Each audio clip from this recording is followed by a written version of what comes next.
Hello student, teaching my channel में आप लोगों का बहुत बहुत स्वागत है। आज की इस वीडियो में आए हैं बिहार बोर्ड सेकंड सिटिंग का क्वेश्चन लेकर। आप लोग बने रहिएगा, इसमें ऑब्जेक्टिव और सब्जेक्टिव दोनों क्वेश्चन हैं। ठीक है, हल करने के लिए हम जा रहे हैं, आप लोग ज़रा इस पर ध्यान दीजिएगा। ठीक है, और ये त्रिकोणमिति का क्वेश्चन है और एक समांतर श्रेणी का क्वेश्चन है और एक द्विघात समीकरण का क्वेश्चन है। 3 क्वेश्चन लाए हैं, काफ़ी इम्पोर्टेंट है परीक्षा की दृष्टि से भी, और ये क्वेश्चन काफ़ी बार पूछा गया है। ठीक है, इसलिए आप लोग 2026 में आने वाला बोर्ड के लिए तैयारी के लिए आप लोग ज़रा इस पर ध्यान दीजिएगा। ठीक है, इस वीडियो में हम जो सोल्व करने जा रहे हैं क्वेश्चन, इसमें 4 ऑप्शन है। ठीक है, 2 ऑब्जेक्टिव क्वेश्चन है जिसमें 4 ऑप्शन है। इस ऑप्शन को हम टिक करते हुए हम जाएंगे। 2 मार्क्स का क्वेश्चन है नीचे वाला, इसको सोल्व करने के लिए। ठीक है, और इस पर जो है ज़रा आप लोग ध्यान दीजिएगा। ठीक है, पहला क्वेश्चन है 10 40 degree into 10 20 degree into 10 50 degree into 10 70 degree बराबर इसका ऑप्शन को, इसको क्या करना है, सबसे पहले सॉल्यूशन करना है।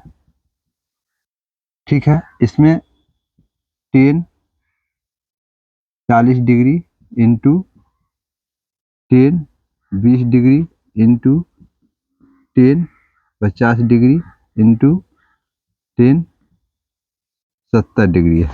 ठीक है, सबसे पहले इसको हम क्या करेंगे, 10 40 डिग्री लिखेंगे।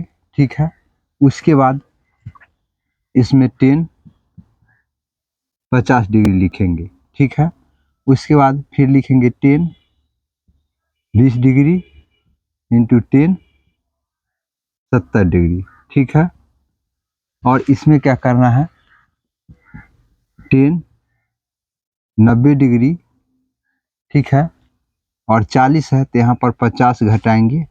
ठीक है, तो यहाँ पर 40 डिग्री फिर से आ जाएगा। ठीक है, उसके बाद फिर यहाँ पर इंटू 10 50 डिग्री को हम जैसे है वैसा ही रहने देंगे। फिर यहाँ पर 10 20 डिग्री है। ठीक है, इसको 90 डिग्री और माइनस 70 कर देंगे, क्योंकि 90 में से 70 जाएगा तो हमको 20 डिग्री मिल जाएगा। फिर यहाँ पर 10 70 डिग्री को उसी तरह हम छोड़ देंगे। उसके बाद 10 90 माइनस थीटा होता है कॉट थीटा, और थीटा के जगह कितना हमको 50 डिग्री है, और 10 50 डिग्री को हम उसी तरीक़ा से छोड़ देंगे। फिर 10 70 है। ठीक है, तो 10 90 माइनस थीटा होता है कॉट थीटा, कॉट थीटा के जगह पर दिया हुआ है 70 डिग्री। ठीक है, इंटू 10 70 डिग्री रहने देंगे। ठीक है, और 10 थीटा इंटू कॉट थीटा, मतलब थीटा का मान सेम है, 50 डिग्री है 50 डिग्री है, यहाँ पर 70 डिग्री है, यहाँ पर भी 70 डिग्री है।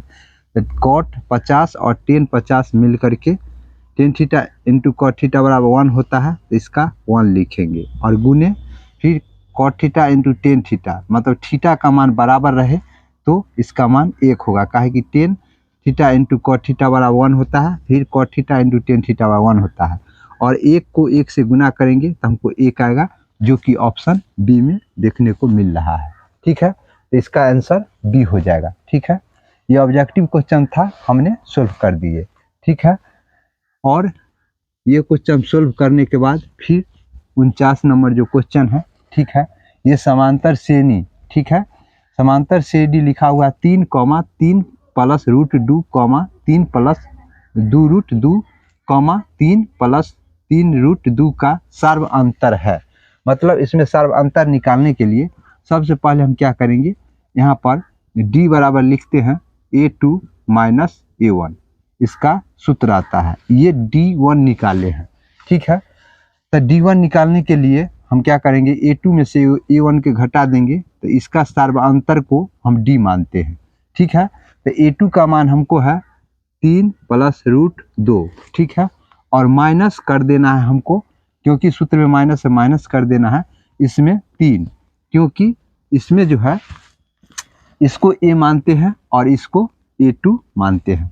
तो a2 में से a1 को हमको लेस कर देना है, तो ये प्लस और माइनस कैंसिल होगा, तो d1 बराबर √2 है। तो हम d1 का मान जांच लिए तो √2 आया है। ठीक है, एक और जांच लेते हैं ताकि हमको कठिनाई ना हो सके। तो यहाँ पर क्या करना है, d2 हम निकालेंगे। तो d2 निकालने के लिए हमको क्या करना होगा, a3 में से a2 को लेस कर देना है। तो a3 का मान हमको क्या, ये है a है, a2 है, a3 है। ठीक है, तो a3 हमको 3 + 2√2 है। ठीक है, उसमें से लेस करना है a2 का। तो a2 बिचला है, तो इसको हम 3 लिखेंगे। ठीक है, और प्लस √2 लिखेंगे। ठीक है, तो इसमें क्या करना है, कोष्ठ के अंदर में लिखना पड़ेगा। ठीक है, पहले कोष्ठ दे देते हैं, उसके बाद a2 का मान लिखेंगे 3 + √2। ठीक है, और a3 का मान है 3 + 2√2। ठीक है, और 3 + √2 हम लिख लिए। तो इसको हम क्या करना है, 3 + 2√2 लिख देंगे, और माइनस यहाँ पर 3 और प्लस माइनस माइनस होता है, यहाँ पर लिखेंगे √2। ठीक है, माइनस को प्लस को कैंसिल कर देंगे, 2√2 है, उसमें से एक रूट लेस कर देंगे, इसमें √2 आया। इसका सार्वंतर √2 आ रहा है, इसलिए इसका ऑप्शन डी जो है ये करेक्ट आंसर है। ठीक है, आप लोग बहुत अच्छा शॉर्टकट में छोटा सवाल था ऑब्जेक्टिव में, इसको हम बनाने का एक से जांच लिए और दूसरा को भी जांचे तो हमको सेम आ रहा है, इसका मतलब डी ऑप्शन सही है। ठीक है, अब हमको रह गया एक क्वेश्चन, द्विघात सूत्र का प्रयोग से समीकरण को मूल ज्ञात करना है। ठीक है, इसको भी हम सॉल्व करने जा रहे हैं। ठीक है, ये दोनों क्वेश्चन आप लोग बहुत अच्छा से समझ गए हैं। ये द्विघात सूत्र से प्रयोग करना है, इसका मतलब हम पहले क्वेश्चन लिख लेंगे, x² - 3x + 1 = 0। इसमें a बराबर हम लिख सकते हैं, x का मान कुछ नहीं है तो 1 है। ठीक है, और b बराबर लिख सकते हैं -3, और d बराबर लिख सकते हैं, c बराबर लिख सकते हैं 1। ठीक है, तो d निकालने के लिए हमको b² - 4ac लिखना पड़ेगा, और b के जगह पर कितना है, -3 है, इसका स्क्वायर -4, और a की जगह पर 1 है, और c के जगह पर भी 1 है। तो यहाँ पर 3 × 9 माइनस माइनस प्लस हो जाएगा, और यहाँ पर 4 को 1 से गुना करेंगे तो 4 हो जाएगा, 9 में से 4 गया तो ये मेरा 5 हो गया, ये d का मान निकला। लेकिन हमको इसमें मूल्य ज्ञात करना है, तो x बराबर जो सूत्र होता है -b + √d और बट्टा 2a, ये मेरा सूत्र हो गया।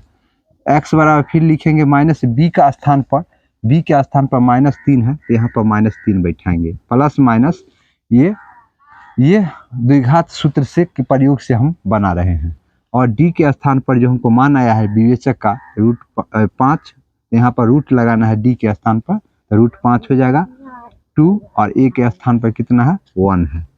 ठीक है, तो x बराबर -3 + -√5 और 2 को 1 से गुना करेंगे 2 होगा।